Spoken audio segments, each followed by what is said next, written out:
Mambo vipi Ambokile? Katika nchi hii kwa sasa ni mchezaji gani ghali kuliko wote? Nchi hii kwa hivi sasa kwenye mechi 23, mchezaji ambaye ni ghali mpaka dakika hii kwenye mechi 23 ni Jean Charles Ahoua.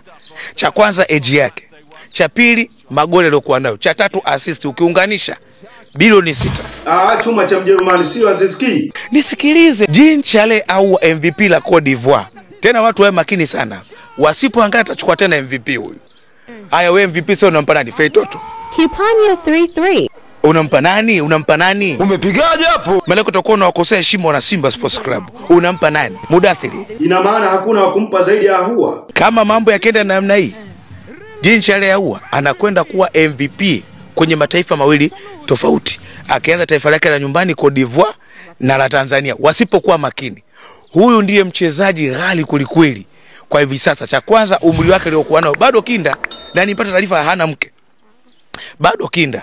Unabisha na kupeleka Chama dispensary. Mtu atakayemkataa Ahoua, wewe utakuwa mwendo wazimu tu ukimkataa Jean Charles Ahoua, na nitakupeleka Chama. Ambokile, hivi Yanga kujifananisha na Simba katika mashindano ya kimataifa ni sahihi? Yanga Afrika kujifananisha na Simba kwenye mashindano ya Confederation ni kosa. Kivipi? Hebu tufafanulie. Niwakumbushe tu kwamba hii Simba ndio timu pekee inayowakilisha nchi katika mashindano ya kimataifa. Hakuna timu nyingine yote mapambano ya utangulizi. Hao wote washaswampa, washarudi nyumbani, wanakuna nazi. Simba ndio timu pekee ambayo inawakilisha nchi kimataifa. Unabisha? Ni kweli, tarehe 2 wana mzigo na Al-Masry.